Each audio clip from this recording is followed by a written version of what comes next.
to renting. When those vans are not available to rent, we have to rent charter bus or other types of transportation, which all ends up costing us money over the course of the year. Last year we spent $4,000 in rentals for that, $20,000 in charter bus rentals, when again those weren't available because they're just not around much anymore. However, we have a beat on one. Dear Hofstra has bought many public school vehicles over the years, and he was giddy that there was one within our reach. It is a used 2019 Ford Transit XLT. It has just over 60,000 miles on it and is in really nice shape. Again, to cover up the inefficiencies of having to rent and try to look and try to search for one at the last minute and kind of hustle when we find we need one of these. And then again, the expense of about $24,000 last year in supplemental things that we had to find. So that is to us today for a cost not to exceed $43,000. Again, it's a 2019 Ford Transit, and that is money from our general fund. But that is the loan purchase for us tonight. That's all. Thank you very much. Any questions for Dr. Shutt? All right, then can I please have the roll call vote on items 7A1 and items 7A through D? Yes, Dr. Shutt? Yes. Ms. Steinmeier? Yes. Ms. Moore? Yes. Ms. Bunt? Yes. Ms. Lavelle? Yes. Dr. Buntline? Yes. Mrs. Stein, yes. Okay, then that brings us back to 7A2. Or something that you wanted to point out for policy. Yeah, I'd like to bring up, I think it's under the 2000 series, in regards to the cards that is being added to our policy, I believe.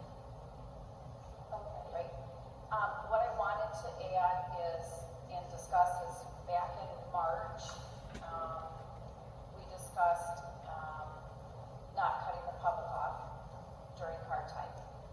And that was what we had voted on. I think Mrs. Covell and myself were the ones who had mentioned that we wouldn't cut the public off at the mic.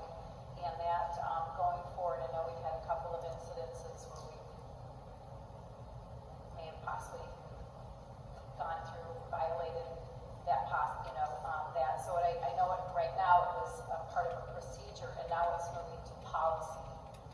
So I guess what I'd like to know is I'd like to define that, what that looks like for the public, for us, before we add this to policy. I want it, I guess I'm looking at is, I want to make sure we don't cut anybody off. I want it to be where, I know we have a certain time that we're bringing the cards in, but at the same time, I would love it if somebody, if they wanted to speak the last minute, maybe they got here late, job-wise or whatever, had something they wanted to discuss that maybe was on the agenda, or at least something that's happened, that they would be able to actually place it in a card closer to us at the last minute. I mean, I don't know if that's possible, but I do want to discuss that because I think it's been a little bit of a, and I also want to know, like, we never got a chance to discuss, don't know how it went from procedure to go to policy without us talking about it, and now it's on the agenda. So I was just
everybody felt comfortable with what was going on, even though that's technically not how this portion of a meeting is supposed to go.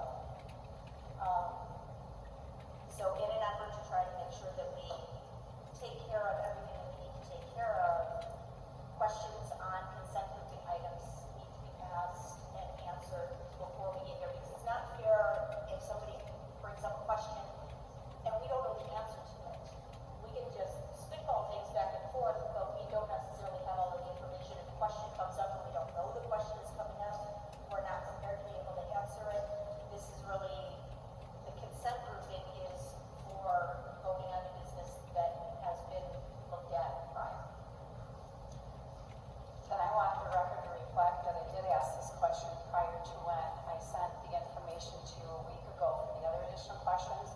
It was something that we had discussed within a week after the last meeting, and it was still waiting on an answer to find out in regards to this. Yes, at the last meeting, I knew that there were people who had questions about some of the items regarding policy, so I pulled those out so that they could ask.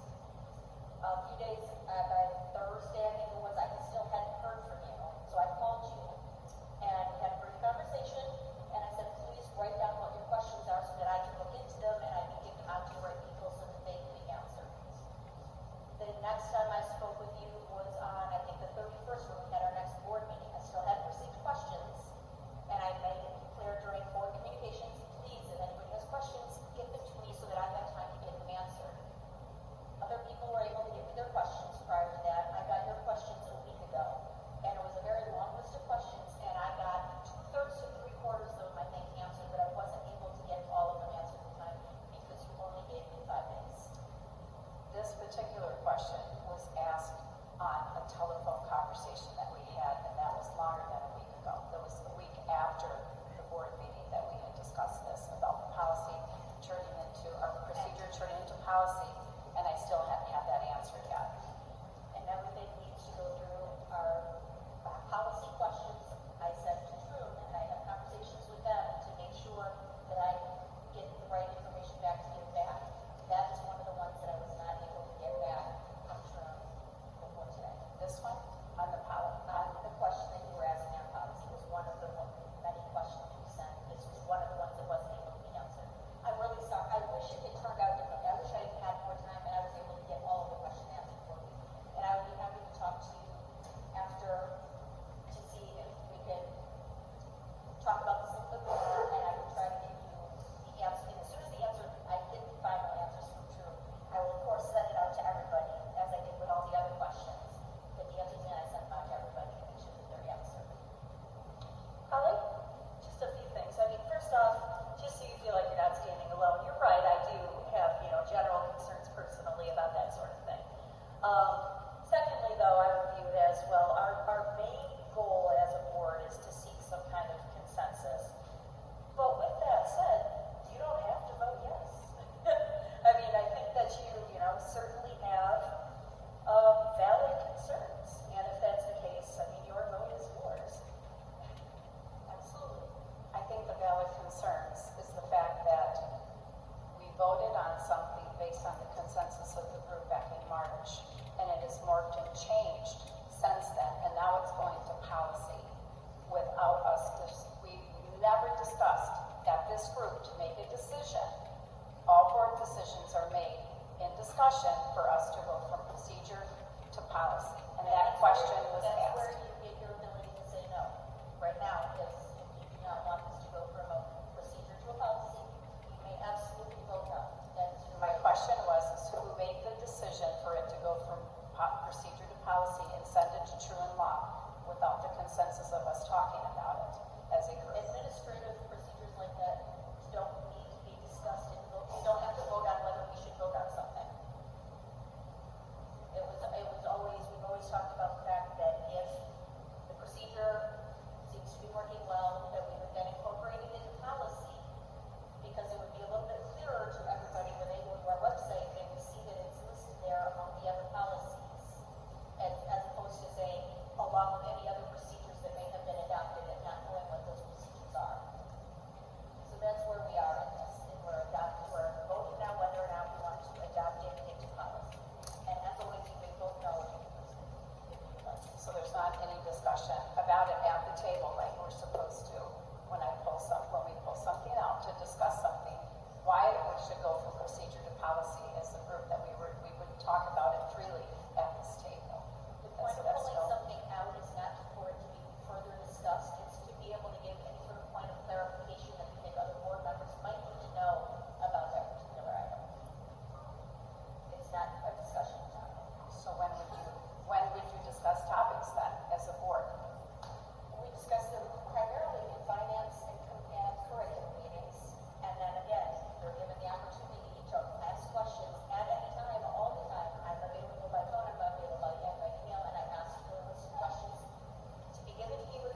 the job just does not feel like what they're being paid can be worth what they're doing.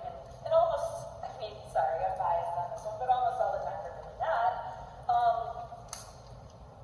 They will walk. And I am concerned that with a program that has last year, over 200 students participating in it, that is a huge student impact, the number of people that impacts, that I think that it would be important to consider that this needs to perhaps be thought through more for the next contract, and perhaps we should let it ride with what it was before using this provision. So that's my opinion on this topic. What is the ask then, or what is the dollar amount financially that we would need? And the point of this would be to supplement for 1 year's worth, so that this would restore essentially the historical number of coordinators for this year, and then next year at negotiations again, this would be teased out by relevant parties. Well, technically, according to the way the contract is written, we have the ability to put in whatever we Right. want. My feeling on this is that the two best options, the two most straightforward options that are the least problematic for the board would be either to leave it the way it is at 3 coordinators, or to restore it to what it was before. I've looked at some of the numbers, and I think there's definitely some room that it doesn't necessarily have to be what it was before, but I feel like trying to get into the middle of trying to determine, well, how many should there be, is basically trying to negotiate the contract, and that is not our job. So I feel the safest option is to just go, either leave it the way it is, or restore it to what it was and leave anything else for next year's term. And restoring it to the way it was comes at what cost for 1 year? Well, it depends on how many coordinators there are, how many teams there are at different buildings. So it How many changes year to coordinators year? were there last year? Do we know? Do you happen to have that number what it was last year? What the dollar amount was for coordinators last year? I think it was around 20,000 for 18, for one per building, for one per building. one person per building. And some of those people are coordinating significant amounts of Right, teams. right. Now, team is very different building, obviously. So you think about an attendance zone that maybe you have multiple buildings with significant teams. That's a big ask for one person on top of probably teaching. I think that's, Maggie, what you bring up, precisely what the real issue is when determining how to change the wording for that Schedule B position, is thoroughly understanding what coordinators do, but also recognizing that some might have 8 teams in a building and another building might have 2. And so that's something that really probably should go into consideration. So that's why I say that I would like it restored until it can be thoroughly investigated. And I have one more question. So do we have coordinators regardless if there are teams in the building, or do we just have coordinators if there are teams actively participating in the program? There have been instances where there has been a coordinator for a building getting paid to coordinate a team when there is no team in the building. So can we change that? Well, Yes, which I think is a significant problem, but I think that's maybe perhaps more of an administrative problem in the sense that they sign up to coordinate a team and then nobody ever checks to see if there was a team there, and the paperwork at the end of the year gets sent off to HR to get paid, and there was, so I think that's more of an administrative issue that needs to be tightened up and not necessarily So it's not reflective. a function of if we, John and I impressed our teams and knew there were no teams, then that coordinator would not be paid, or they would be relieved of that duty for that year. Okay. Do we know how many kids this is affecting total?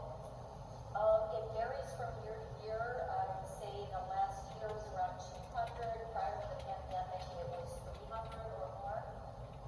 It's hundreds of kids every year. Because it's really hard to hear the stories, what this has done with these kids and how it's catapulted them into life and how they've used these skills, and it's actually making them better, better people. And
not customary, this is not typical, this is not how things happen in ordinary business.